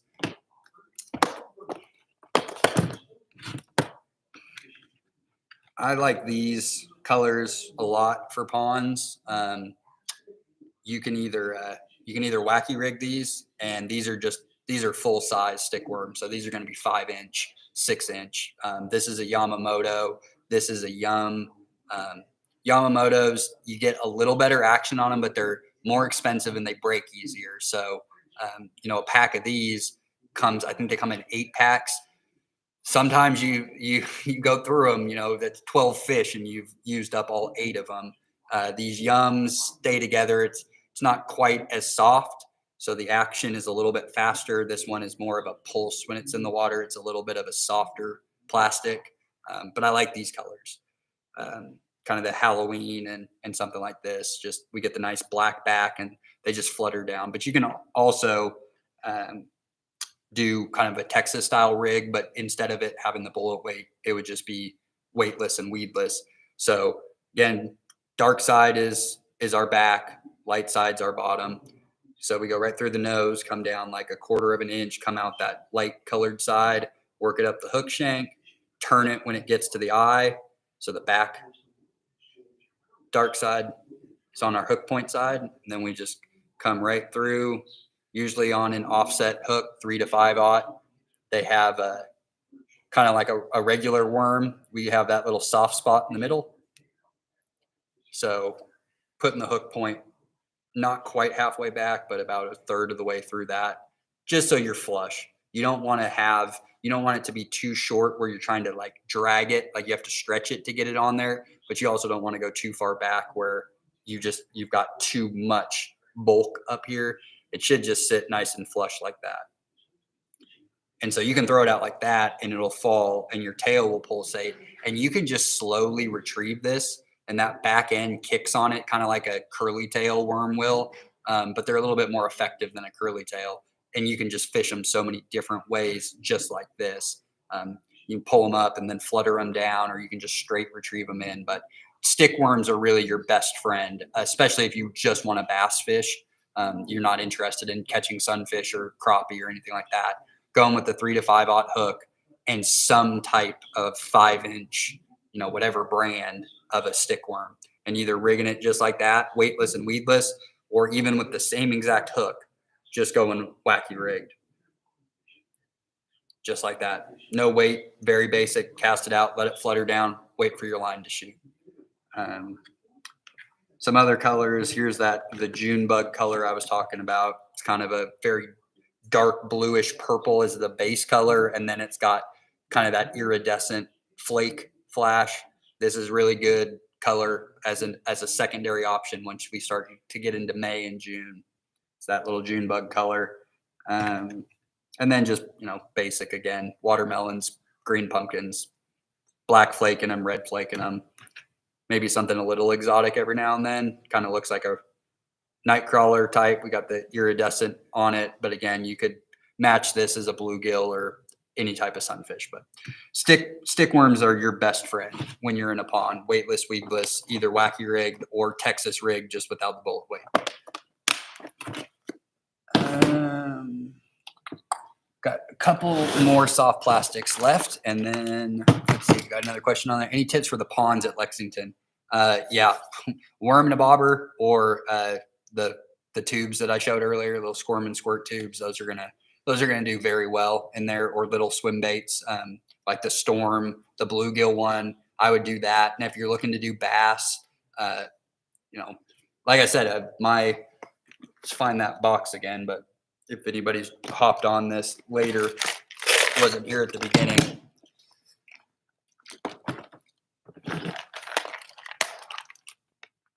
That's all. I mean, that's my pond box. So that's going everywhere with me, no matter if I've been there 100 times or I've never been there. Something in this box is going to be able to, I'm going to be able to key in on one of the 3 species, if not all 3 of them, especially at this time of year. But if you're fishing little ponds around Lexington or you go to Dahlgren, we've redone Dahlgren. So we have all those spawning bays now for those bigger red ear and bluegill and the hybrids. But just something like this, or something like this. Starting with this at any pond you go to is going to right off the bat tell you how good the fishing is, because this is either going to get hammered by crappie or this is going to get hammered by crappie, sunfish, and bass. But these are really good artificial, like, hey, is the fishing any good right now? And working your way around a pond. And if you're not getting bit on that stuff, that tells me either there's something up with the pond, flooding, or something's turned them off. But at this time of year, right now, today, if one of those 2 baits isn't getting you steadily bit, figure out what's going on. Was there flooding? Is it not typically this color? Have you ever fished there before? Are there fish in it to begin with? Usually the answer to that question is almost always yes. But those would be my baits that I'm taking this everywhere I go with me to pond fish. So, but a worm in a bobber. I mean, a night crawler, a red worm on a hook, on a bobber, or with a piece of split shot, let it fall to the bottom. If you're just looking to straight catch fish, don't care what it is, a box like I have like this, or a couple worms and a small hook. That's what you're going for is that. And if that's not getting it done at this time of year, then you got to start questioning other variables that may be going on that are keeping you from catching fish, because that should be all that you need at this time of year. And our last soft plastic box right here, this is very, very, very basic. These are kind of the original swim baits, but just a box of grubs, very basic 2 to 3 inch. Nothing fancy about these grubs. If I was going to use something out of this box in a pond, I'm going to go with something that's a little natural color, green pumpkin base like this with like a black flake. Got an assortment of jig heads.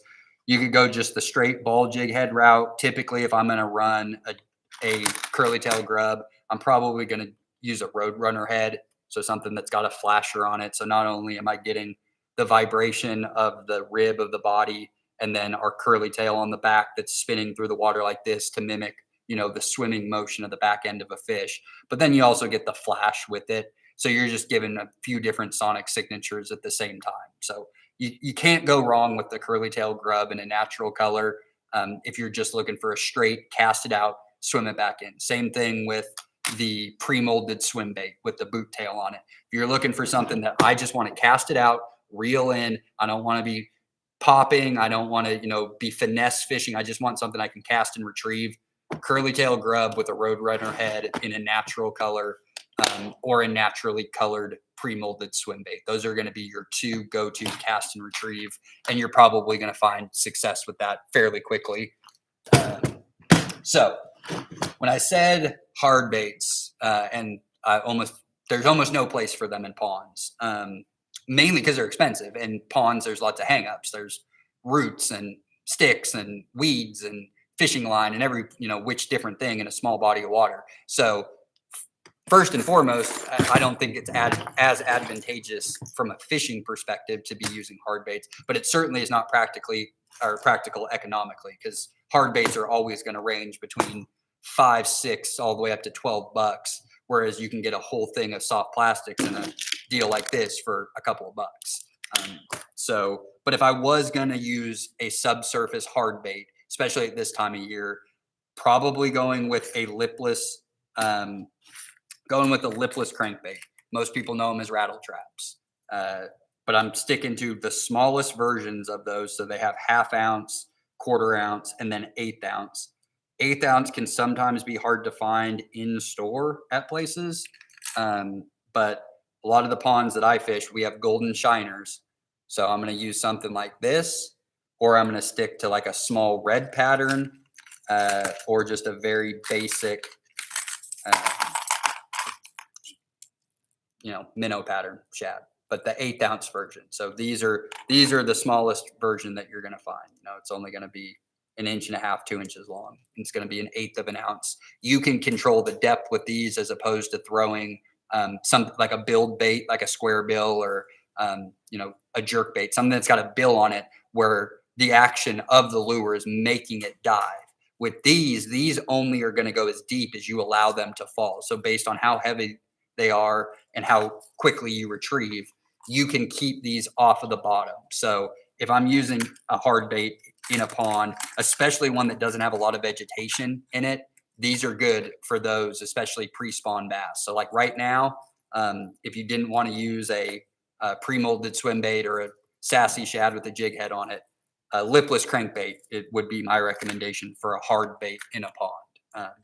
But outside of that, if you're gonna use a build bait, then you're not gonna want to use baits that were made for bass.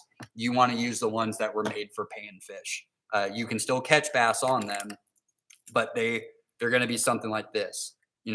We're only diving 1 foot, 2 feet max. You don't want anything that's gonna be diving more than that, because you're just gonna be losing baits all day. But basic colors, dark back, kind of gold or shine body. You might go with a crawfish pattern, either a burnt brown that has red in it, or just a straight red. So something like that, or something that is like that with some red on the bottom. But again, these are only meant to dive 1 foot or 2. So don't use big square bills. Even the ones that are 3 to 5 feet divers, you're gonna lose a lot of those if you're pond fishing. It's not fun to lose $8, $12 crankbaits when they're really not as effective as your soft plastics to begin with. But if you are gonna use a hard bait, those would be kind of the two as far as like crankbaits are concerned. Is a small 1/8 ounce lipless crankbait, or like a very, very small, they're usually labeled panfish crankbait, in a crawfish color, or just a basic minnow pattern or a bluegill pattern.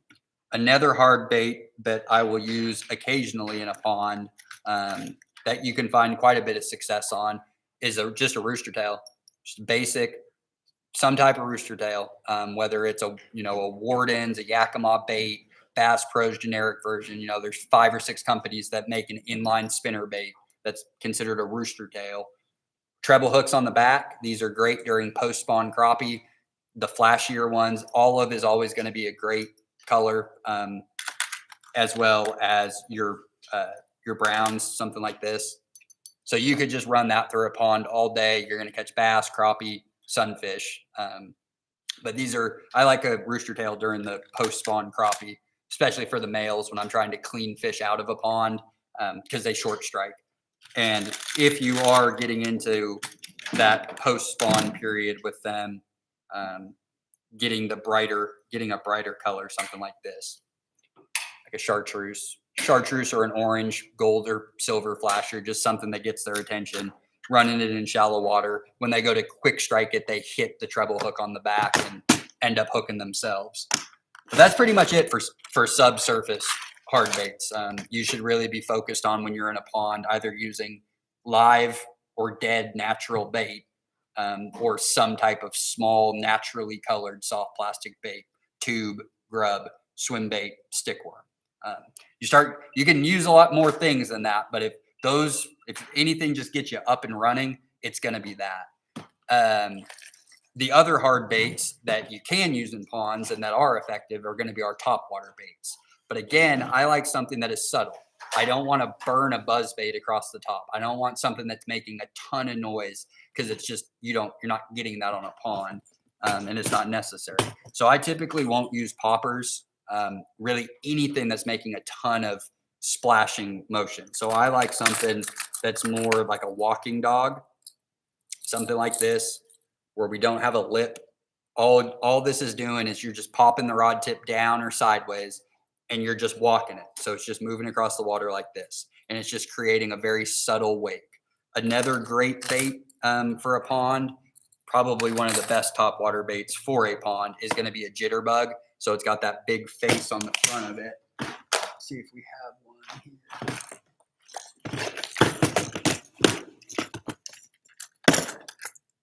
Something like this. So this is a jitterbug, and it's just kind of a wake bait. You just slowly reel it in, and it just creates a little wake on it, just like a frog or a snake swimming across the water.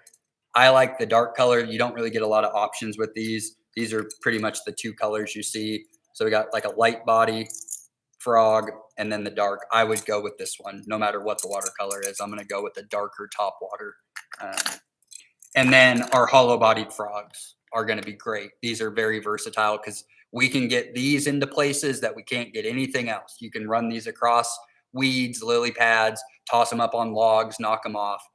The only knock on these deals is because they're hollow body, and some of them, depending on the brand, the hooks that are inside of them, this isn't your fault. A lot of the time you'll get bit, bass takes it under, you go to set the hook, and they've moved the plastic around. I mean, just, if there's any knock on hollow bodied frogs, is that the hookup rate can be, a coin flip sometimes. And a lot of times it's not your fault. It's just bass hits it a certain way. It spins the hook. You go to set the hook. It pulls the frog out. But hollow bodied frogs, for sure, in a black, a dark, you always want to have a dark colored topwater, and then just a natural color, just a basic bullfrog, yellow underbody, green top, something just that looks just like this. And those are going to be your primary topwater options. You can try buzz baits. Every now and then you'll get one to come up. A lot of times what happens with poppers, no matter the size, is you're drawing a lot of attention, but you'll get sunfish that'll come up and peck at them. And every now and then you can catch them. They'll hit the treble hook just right, and you can hook them. But hard to bring bass up on poppers, especially in small, quiet ponds. If there was a bait that made a little bit of noise that I would recommend for a topwater, is just going to be either a Whopper Plopper or the Berkeley Chopo. These come in a lot of really cool colors. So here's our frog. We got that nice underbelly. And these are just meant, you just slowly reel them in and it just spins this back wheel and it just kind of makes a little slurping sound. So it's not a lot of surface disruption, but it gives that gurgling sound that a snake or a frog or a dying or wounded bait fish makes right on the top of the water. So I like the Berkeley Chopo. I like the smallest version of it, but we have a frog pattern. Don't really use this one in ponds, but this is good on the lake. Little just basic shad. Like I said, I have golden shiners in a lot of the ponds that I fish regularly. So this right here is dynamite for me, especially in the summer months. Once it starts to get hot, that evening topwater bite, and then always going to have a bluegill pattern, and then something in black. But that brings us through all of the baits that I have. So we have any more? Don't have any more questions. We got about 15 minutes left. So if you have any questions, now's the time to ask them. And I will, I'll think if I forgot anything. Just the main points to take home from pond fishing is just going to be natural colors if you're not using live bait. And if you're using live bait, night crawlers work great. Artificial bait like a crappie nibble, those are just basic. I mean, you just want to go catch a bunch of fish. Bobber, hook, night crawler at this time of year. You're going to just catch a ton of fish. You can surprise yourself and catch a really big bass that just happens to swim by. They're going to take that worm. But you're going to get into, especially if, family fishing or you're taking somebody new or you're new to the sport. Worm and bobber, you're just going to catch a ton of fish right now. But just keeping it simple, small hooks, 16th ounce. I mean, I don't really use 1/8 ounce. I mean, 16th ounce is about as big of a jig head or weight as I want to use. That comes with experience. I'll use more of a medium light action rod with good drag set on a spinning reel, finesse fishing. So a big fish, I can play it. But I lose the battle a lot of the times. You hook into a 5-6 pound fish on a light action rod, even a medium light action rod with 6 pound test, a lot of drag, they get up underneath something. So if you're wanting to, and it's hard to throw some of these smaller baits with heavy. I mean, you can get away with a medium action rod, 8 pound test.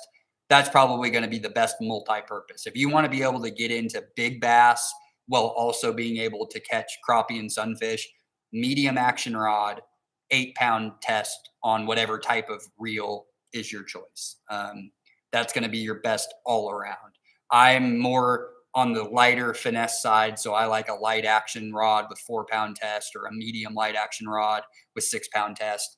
And then if I really want to get into big bass, I'll usually live bluegill fish in February and March and try to tag big pre-spawn females. And I'll have 50 pound braid and a 10 pound fluorocarbon leader on a heavy action rod. And I'll just toss a live bluegill out for that. But throwing the stick worms and stuff around, a medium action rod is going to be perfect with 8 pound test. You're going to be able to hold on to, any fish that you hook into if you have your knots tied well. Briefly touch on OLAP pond access. For instance, see land in eastern Seminole County that says limited access. Can that be fished after turkey season? Yeah, so all those OLAP properties, if you go to our website and you click on our maps link and go to the GIS map, it's going to pull those up, or the OLAP layer of it, and it's going to tell you exactly what the rules are. Most of that OLAP access, we have very limited access to water currently. We're working on, this is a new program for us. We're only a few years in. So we're trying to acquire more farm ponds, more river access. But our fishing access currently to water in OLAP is pretty limited. But unless the regs say that, you can't fish during an open hunting season, but there is fishing available, then fishing is going to be open, whenever turkey season, whatever that main hunting season is over with. But typically we've split up properties that have ponds on them, that where the ponds are located, that is a designated fishing access area, and the hunting access is not within that. So But just go to the ArcGIS map that we have on our website, and any place you click on it, it should pull up the rules along with it to tell you. Or you can just go to our regulations guidebook and just it'll give the definition. So whatever the property is listed as, whatever that name is, it's going to match up to one of those signs that we have in the regs, and it'll tell you what you can and can't do. On a newly made pond, is there an order of species to stock and when? 1 acre. So a 1 acre pond, depending on your depth, I mean, I'd imagine on a 1 acre pond, you probably have it to 8 to 12 feet, somewhere out there in the middle. You want to stock your forage species first, for sure. You want to get a good established forage species. So it's just kind of dealer's choice. What do you want in there? Golden shiners are great, but if bass and crappie are really favoring eating the sunfish fry, those shiners can get out of control because they can obtain pretty significant lengths. I mean, 14, 16, 18 inches. And typically most predator species, even bass included, they really stop going after live prey when it gets, I mean, they really like 3 inches, 2 to 4 inch bait fish is the wheelhouse for almost every predator species. Blue catfish are the ones that will really eat a bigger bait, and a big largemouth will put whatever it can fit in its mouth. But if you're going to build a pond from scratch, I'd keep it pretty basic. I would start with bluegill. Don't put green sunfish in the pond. They'll end up in there probably eventually from being moved around by birds, or if you have a creek drainage or water gets in. But I would just go with just a straight up, copper nose northern bluegill. Stock them in small, put them in as fry when their only natural predators are going to be snakes and birds and frogs. So they're gonna be able to withstand that. Give them a year. Let them put, maybe put in some fry and maybe put in like some 4 to 6 inchers. Give them a year to go through one spawning cycle, and then start putting your bass in. You put some bass. I do the same thing with the bass. I'd put in a bunch of bass fry, and then I'd put in a couple dozen 6 inchers, 6 to 8 inchers, something like that, just so you can kind of get up off the ground. And I would just go with that. You really don't ever want crappie in a pond under 15 acres, 20 acres. I fish a ton of ponds that have crappie in them, and they have 5 and 6 pound bass. But I do notice over the years, trends up, trends down. And I'm sure the crappie are responsible for that. Once you put crappie in a pond, you can't get rid of them. You can, unless you rote gnome the pond or drain it completely, you can never get them to a reasonable population. They're just going to rebound so quickly. And they're going to eat your bluegill fry, which is then going to negatively affect the bass because the bass are relying on. So if you have a 1 acre pond and you're just looking for a straight up, I just want a good fishery. I want something where I can grow some big fish, and I want to have a lot of fish. Just bluegill, just bass. Put the bluegill in for a year, let them get established, then bring your bass in. In 5 years, you're going to have an outstanding fishery. But I wouldn't. You could put a minnow. You could put like a fathead minnow, a bag of minnows in there to start. But more than likely with a pond, you're going to get those types of species in there anyways, because birds move fish around. There's just lots of things where you end up with bait fish that gets moved around in one way or another and ends up in your pond. So that'd be my recommendation on it. Anybody else got any other questions here? We got about 6 minutes left. Trying to think, if you go to a pond, I talked a little bit about water color of what to look for, especially if you're familiar with the pond and it's always clear.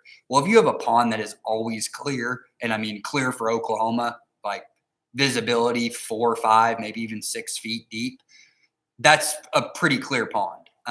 If it gets stained by flooding rains or runoff, odds are the fishing is not going to be very good until it clears back up. That's just going to kind of shell shock your fish.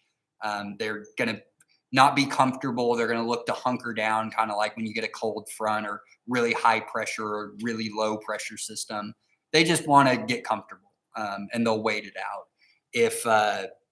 But if it's a pond that is stained, it kind of clears to like a foot or two, but it's mostly a little chalky or milky or has a lot of sediment in it. Um, you're really just kind of influencing your bait color based on how clear is it at the time you fish it. Because if it gets really milky, then using a swim bait or a stick worm, that's more of a lighter color, a faded green, kind of an off white, like a pearl white or a bone white. You're going to get some more bites off of that. When it's clear or somewhat clear, semi-stained, green pumpkin is just always going to be your best color. Green pumpkin or watermelon. Black and blue would be that next option. And then as we get into the summer, the cotton candy and the June bug. But green pumpkin is going to work for you in any color of pond year round. Controlling moss in a pond, you really probably want to go to like a pond store and ask people like that for vegetation control. Because with fish and other things, lots of people manage their ponds for different things. Some people want a crystal clear pond. They're willing to kill their fish in it to get that. So it just depends. I would talk to a pond specialist, somebody who pond vegetation, that's what they do for a career.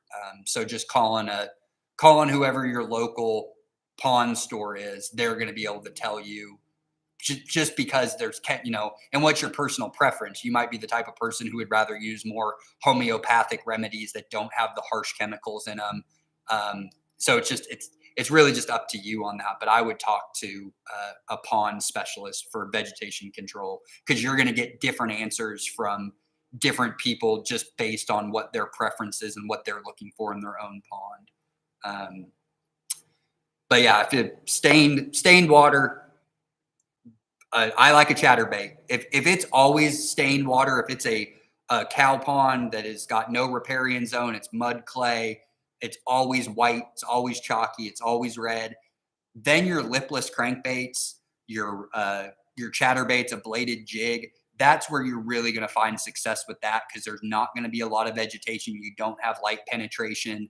So you're really looking for something to make some noise, but not a ton. You don't want, a rattle trap is just giving you a subtle pulse. It's not making a ton of noise. Same thing with the bladed jig. You're getting a little bit of a chatter, but it's really letting those bass zone in with their lateral line. How do I get behind whatever that is to drill it? Some cases, if you rip it really hard right as it's coming up to the bank back to you, they'll T-bone it because they're trying to get it and get in front of it before it gets to the bank. But outside of that scenario, you're really just looking for small soft plastics, 3-inch and under, green pumpkin, watermelon base with 16th ounce, 32nd ounce, 8th ounce if you don't feel comfortable throwing that small, or you're getting problems with birds' nests or things like that. Just, if you're going to throw light baits, you need to accompany them with the appropriate rod and reel. A medium action, you're going to be able to get away with casting a 16th ounce. That's not going to be a problem. If you've been doing this for a while, you're really comfortable on like an open face spinning reel, you can cast a 1/32 ounce with 8-pound test on a medium action rod.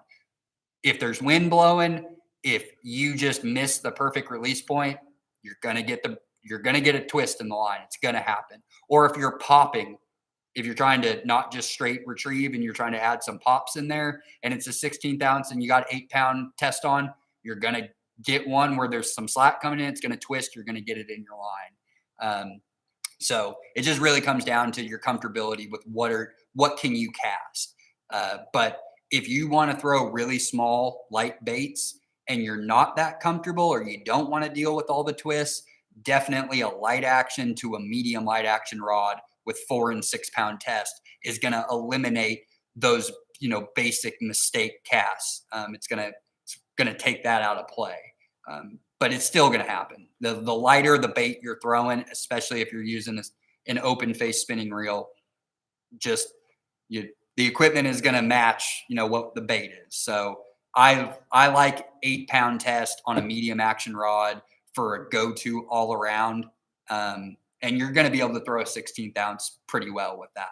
But the 32nd ounce, which is something I like to throw a lot, you're just, I mean, I struggle. I'll put twists in the line if I'm using a bigger bass rod that's got 8-pound test on it. You're gonna find that twist eventually. So sticking with downsizing your equipment and your pound test of your line is going to go a long ways towards success. But live bait this time of year, if nothing else, a red worm or a night crawler, pinch it off, small size 6, size 4 to size 10 hook, somewhere in there, with a piece of split shot and some type of small bobber. Like I said earlier, I love stick bobbers. Not a fan of the round bobber. One, because of the tension it puts on the top of the water, and two, because the little shaved piece of metal that are in them that you got to get on both sides, or they're a killer on your fingertips, especially when the metal isn't cut perfectly right and you can't get your line on it. Can never go wrong with these. This is all it takes to put it on and off. So, and you can move them up and down the line to adjust your depth really easy. So if you take anything away from this, if you're going to fish a pond, live bait it first if you've never been there, or you're just looking to catch as many fish as possible. If you've been there a couple of times and you're just looking to kind of expand, maybe catch some more fish, multi-species. I love small tubes, small grubs, small swim baits. Green pumpkin is a base, 1/16 ounce is a weight, 6-ounce or 6-pound test with a medium light action rod, and you're going to catch everything from a 7-8 pound bass if it happens to be in there, all the way down to 4-inch sunfish on the same bait, same rod and reel. It's hard to beat that because you can go out in the afternoon or evening or weekend, and this is the time of year where you really just stop counting how many fish you caught, if you count them at all, because you catch so many of them at this time of year. So if you got the link to this, if you got on this because you received the email this morning or you registered, you have all my contact information. Please reach out to me if you ever have any fishing questions. I'm happy to help. Email. The number that's listed is my cell, so call or text, leave a voicemail. I'll get back to you, talk fishing. And then always check out our website, wildlifedepartment.com. Go to our fishing resources page, constantly adding new updated information to that. Most of it's Oklahoma specific. You can check out our recently created angler guides. We're working on those. The next one coming out will be a smallmouth bass, kind of a stream angler guide to public access creek fishing. We have an Ask an Angler for that coming up at the end of May. I think it's May 27th. That's going to be a really good one. That's something, dog days of summer. Right now we're in the hot fishing everywhere, but especially in ponds, you can really get in to feel like it's shooting fish in a barrel. Once we get into June, that starts to taper off. Water gets hot, stagnant. Fish have done their thing. You're kind of looking at fish in the morning and evening hours, and we just get a lot of rain at that time of year, and it can really throw pond fishing off. And then all of a sudden it's July and it's just hot and you're just struggling to catch fish in still stagnant water. That's the time of year, July, August, September, early October, hitting any of our clear water streams on the eastern half of the state is a blast, because you can take all of what we've just shown, especially my little pond box. That's what I take to my creeks and rivers too. And it's the same type of deal. So taking those 40, 50, 60, 70, 100 fish days from the pond in April and May and just translating that into a nice weekend camping trip with the family at the Illinois River, Barren Fork, or Blue River, Mountain Fork River, things like that. You can really continue to have that success during the dog days of the summer and that moving clear water that you just start to lose in the reservoirs and ponds. So if this really interested you, the pond fishing, that's definitely a good one to check out. And if you can't make it, we always post these after the clinic is over at wildlifedepartment.com in our fishing resources section. So no more questions past 3 o'clock. So I'm gonna go ahead and end it. Thank you everybody for showing up. Now's the time to get out there. Best of luck to everybody. Stay safe. And if you ever have any fishing questions, give me a shout. Thanks. See you next time.